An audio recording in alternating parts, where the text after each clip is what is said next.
This video contains graphic descriptions of violence and disturbing content related to real-life events, which may not be suitable for all audiences. Viewer discretion is advised. All right, so today we're taking a deep dive into a subject that never gets old, unsolved deaths. Mm-hmm. It's those cases that keep investigators up at night. They spark endless theories, and they kind of stay with us, don't they? Yeah, absolutely. I mean, they really capture the imagination. We've got a list of 12 mysterious deaths that are still unsolved, and they span different times, different places, so we're going to be all over the map with this one. Sounds interesting. And thankfully, I've got an expert with me to help break it all down. What is it about these unsolved mysteries? What is it that really makes them so fascinating, so intriguing to us, even after all these years? Well, I think it's that they show us the limits of what we know. Even with all the advances we've made in forensics and historical research, some deaths, they just remain mysteries. Yeah. They defy explanation. Right, like our brains just can't let go of the unknown. We're hardwired for answers, even if it's, centuries later. Yeah. So let's jump right in with a mystery that feels like straight out of a Gothic novel, the death of Edgar Allan Poe back in 1849. Now, everyone knows Poe, the master of the macabre. Of course. But his death was almost as strange as his stories, right? Yeah. They found him delirious, disheveled on the streets of Baltimore. He died just a few days later. And the cause, well, that's the big mystery. Oh, yeah, that is a big mystery. And there are so many theories out there. Alcohol withdrawal, cooping. Some people even say rabies. Rabies. Yeah, the theories, they just go on and on. But you got to think about this. Imagine trying to solve this case back in the 1800s, right? Yeah. Forensic science was just getting started. Today, we could run toxicology tests, look at tissue samples. Back then, not so much. Yeah. Trying to figure out how someone died without those tools, it makes you realize how important context is when you're dealing with historical mysteries. Yeah, absolutely. Mm-hmm. So Poe's death, it could very well stay a literary mystery forever, just like something out of his own work. But what about when we, shift gears? We go from the foggy streets of Baltimore to the grandeur of ancient Egypt. We're talking Cleopatra now. Okay. The last pharaoh. Oh. She died in 30 BCE. And the story goes that she chose to end her own life, a bite from an asp. But, doesn't that seem a little too convenient, that this story comes from the very people who, benefited from her death, the Romans? It's true. The Roman accounts of her death, they might not be the most objective, right? They had their reasons to paint her as a defeated queen who, chose to take her own life rather than surrender.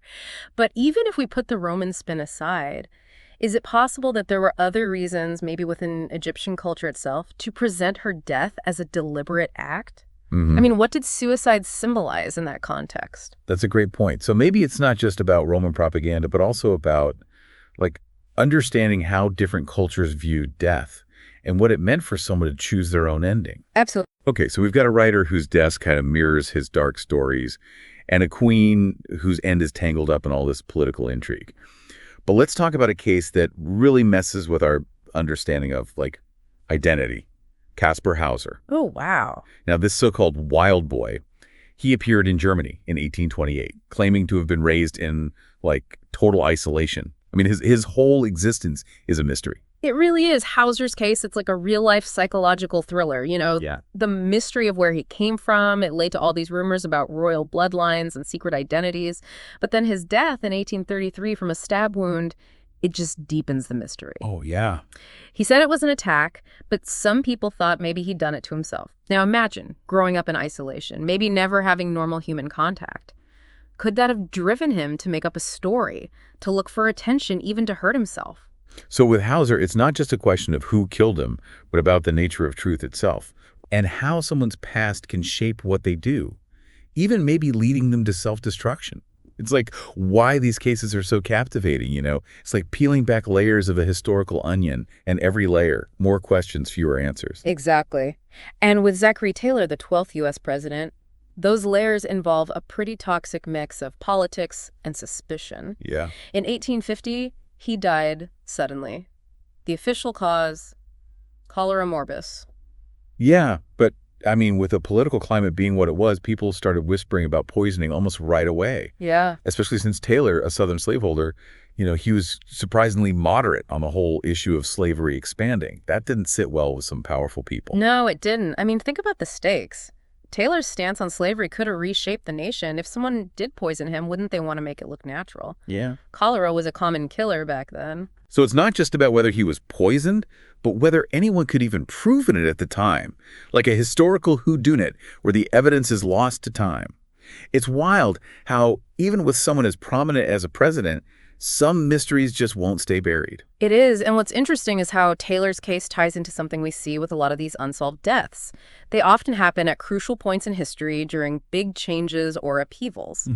They get mixed up with the anxieties and uncertainty of their time, which makes them even harder to figure out. Okay, so we've got a writer, a queen, a mysterious young man, and now a president. Each death, it's like a puzzle piece in a much bigger historical picture. But what about when those mysteries involve, like, entire families just vanishing without a trace? That's where our next case takes us, and let me tell you, this one is going to send chills down your spine. Okay, let's hear it. They're like, sissing pieces in a puzzle. We can see the outline, we know something should be there, but it's just gone. Like the Godard family in 1999. This French doctor, Yves Godard, he went sailing with his 2 kids off the coast of Brittany and poof, vanished. A whole family disappearing at sea. I mean, that's got to be one of the creepiest mysteries out there. You'd think tragic accident, lost at sea, end of story. But something tells me there's more to it. Oh, there definitely is. It's the little things, the details that make this one so unsettling. At first, investigators thought maybe an accident, but then they found blood in their house. And then personal belongings started washing up on shore. Not just random stuff you'd lose in a storm, like a life raft, and even Dr. Godard's credit card. Wait, so it wasn't like they just lost things overboard. It almost sounds deliberate, like someone was trying to make it look like an accident. But then, what happened? Where's the rest of the family? Years later, some bone fragments turned up. First, a piece of the daughter's skull, and then more fragments that were confirmed to be from Dr. Godard himself. But the mother and the son still missing. Like the sea just swallowed them up and won't let go. It's kind of haunting to think about. You get these little glimpses of what might have happened, but the full story, it's just out of reach. Makes you wonder, with a case like this, can you ever really have closure without knowing the whole truth? It's a question that sticks with you, even after the shock wears off. And speaking of questions that linger, the death of Thelma Todd in 1935, that's a Hollywood mystery that people still talk about. She was a comedic actress, found dead in her car in her garage. Carbon monoxide, they said. Open and shut case, right? Well, not quite. Okay, so we're going from the ocean depths to the glitz and glam of Hollywood. Thelma Todd. Yeah, I think I remember hearing about that. What's so mysterious about it? Didn't they figure out how she died? Yeah. The carbon monoxide poisoning, that was never really disputed, but the circumstances, they were messy. Conflicting stories from witnesses, no solid evidence, whispers of foul play, it's all there. So the official explanation, it just doesn't add up. What are some of the other theories floating around out there? Well, some folks thought maybe it was suicide, pointing to, maybe some problems she was having in her personal life or career. Others, they suspected something darker, maybe involving organized crime. I mean, Hollywood had its dark side back then. Or even, a jealous lover. A jealous lover. Okay, now that's straight out of classic Hollywood noir film. It's like her death became this blank slate for people to project their own ideas about the seedy underbelly of fame and fortune. Exactly. And the fact that there's no clear answer, well, it just fed those ideas. Was she just a victim of circumstance, or did someone plan this? The truth, it might be buried under all those rumors from Hollywood's golden age. Okay, so we've got a family lost at sea and a Hollywood star whose death is wrapped in speculation. But our next case takes us into the digital world with the death of Adrian Lamo, a hacker who, exposed security flaws in these huge tech companies. Oh, right. I've heard of him. Yeah, he was found dead in 2018. And at first they couldn't figure out how he died, which, of course, got all the conspiracy theories going. Yeah, Lamo was a fascinating guy, a gray hat hacker, as he called himself. He walked that line between showing security weaknesses and maybe exploiting them. So when he died, people immediately thought maybe his past caught up with him. Payback from some powerful corporation or even a government agency. I can see why people jump to those conclusions. Hacking, I mean, that can be dangerous, especially when you're messing with the big guys. But what did they actually find out, after they investigated? Well, the truth in this case seems to be more tragic than some conspiracy. The evidence pointed to a mix of prescription drugs and kratom, which is a herbal supplement, but it can have some pretty strong effects. So even though Lamo lived in this world of digital secrets, it sounds like his death was rooted in some very real-world issues. It's a good reminder that even the most tech-savvy among us aren't immune to those personal struggles. It is. And his death also shows us how quickly we jump to conclusions these days, especially with all the information flying around online. It's easy to get swept up in a good conspiracy theory, but sometimes the simplest explanation is the one that's true. That's a good point. We got to be careful not to let our imaginations run wild. But speaking of cases where powerful people might be involved, the death of Alberto Nisman in 2015 is a perfect example of how the truth can be a dangerous thing to possess. He was a prosecutor in Argentina, found dead just hours before he was supposed to testify against some top government officials. Oh, wow, that's intense. Yeah, Nisman was investigating the 1994 bombing of the Jewish Community Center in Buenos Aires. He accused the president at the time, and others, of covering up Iran's involvement in the attack. His death, they officially ruled it a suicide, but it really shook things up in Argentina. I can imagine. A suicide right before he's about to make those kinds of accusations. That's definitely going to raise eyebrows. What did people who knew him think? A lot of his colleagues, his family, they absolutely refused to believe he took his own life. They pointed to things that didn't add up in the evidence and said he was murdered to keep him quiet. So was it a hit job to protect powerful people, or was it really a suicide? It's like we're stuck between two explanations that both seem possible but are completely opposite. Nisman's case is a stark reminder of how truth can become a casualty when people are fighting for power. It also raises questions about the risks that whistleblowers take when they challenge authority. And how easy it can be for the truth to get buried, especially when the people in charge have a reason to keep it hidden. This whole thing just screams cover-up, even if we may never know for sure. Yeah, it really does. And from the world of global politics, we shift to a case that feels like it came straight from a true crime podcast, the death of Joan Robinson Hill in 1969. She was a Texas socialite, found dead under circumstances that at first looked like natural causes, but her father, a wealthy and influential man, he just wouldn't believe it. Okay, so we've got a powerful father who's convinced his daughter's death wasn't what it seemed. What made him so suspicious? Well, the first autopsy, it didn't really give a clear answer. Cause of death was undetermined, which immediately raised a red flag for Joan's father. He pushed for another autopsy, and that one showed evidence of pneumonia, but it also suggested that maybe she'd been deliberately infected. Whoa, deliberately infected. Now we're talking potential murder. Who did they think might be responsible?